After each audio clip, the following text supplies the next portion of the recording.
Okay, so the first question is from Zion Williamson. I don't know whether my friend group actually likes me or not. They're always excluding me, and I always need to make plans to hang out.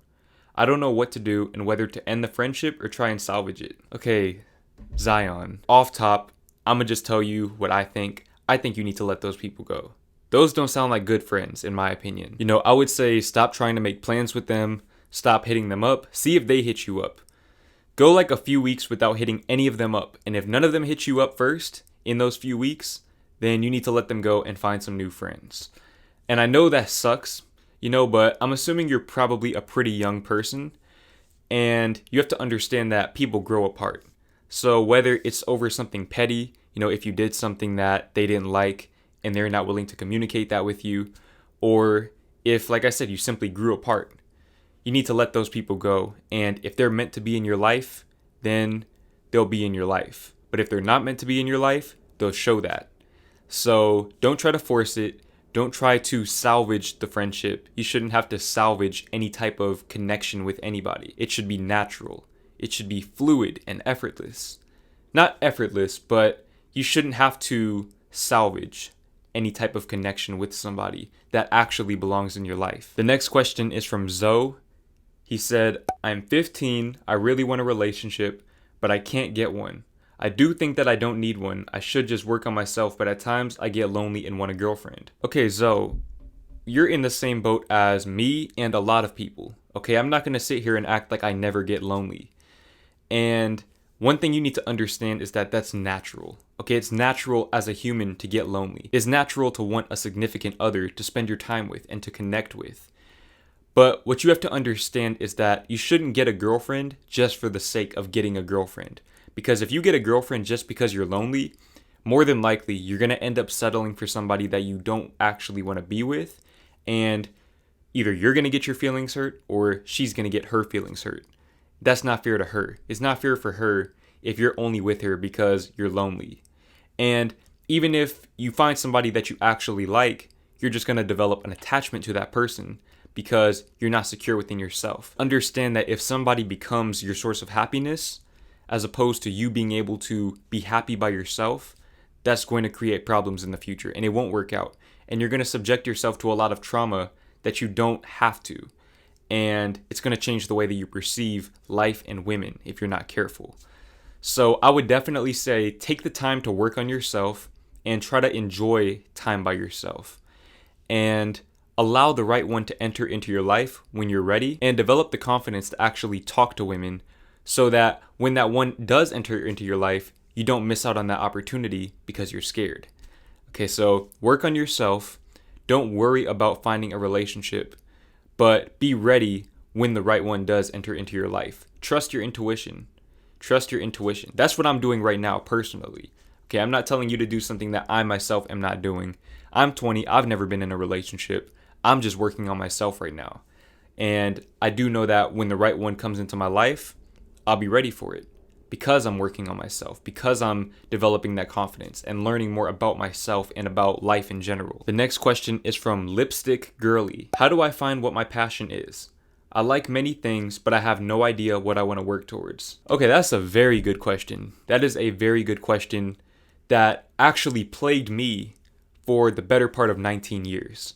For a while, I didn't know what I wanted to do in life. And a big part of the reason why is because I bought into the idea that the things that I actually enjoy doing were not really feasible ways to make a living. I feel like in society today, a lot of people are conditioned to believe that your passion and your career are mutually exclusive. Personally, I like giving advice. That's something that I've been doing for free for a very long time. For the better part of my childhood, I was giving people advice for free because I love to do it.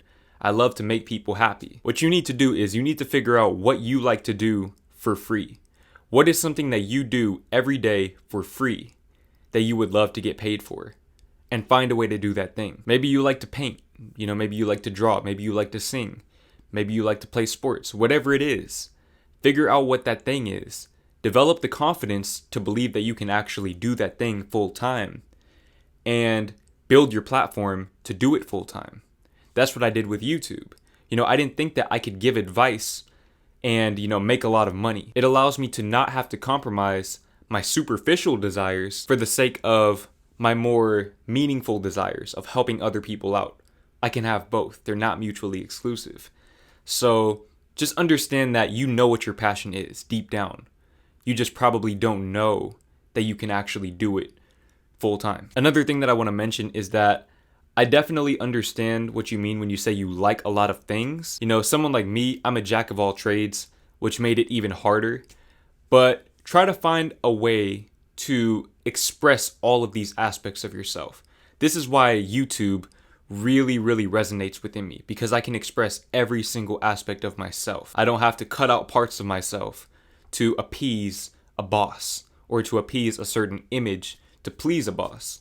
I can just be my true authentic self unapologetically every single day and do what I love to do.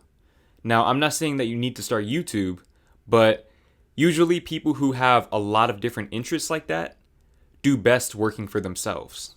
So if you can find a way to work for yourself, whether that be through YouTube or starting some type of business, I would start looking more into ways to work for yourself. The next question is from Matwoes.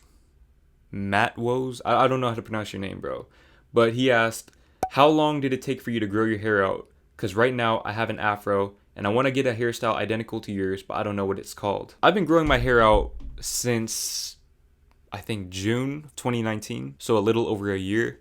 And my hair is pretty long. My hair is pretty long now. The thing that you have to understand is that if your hair texture is not the same as mine, then your hair is not going to look like mine.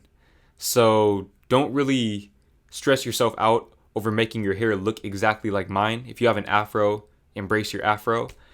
But if you want to know the haircut that I get a drop fade, a drop bald fade. That's what you should tell the barber. Or you can just show your barber a picture of me. Show him a picture of my haircut and he should be able to do it. Matt Woes also has another question about my hair. He asked, for my curly hair routine, I always apply the Cantu curling cream activator before I apply the Cantu leave-in conditioning cream. Does it matter? I'm not really sure if that matters or not. I just do the leave-in conditioner first just because, but I don't think it matters. The next question is from Jai Hao.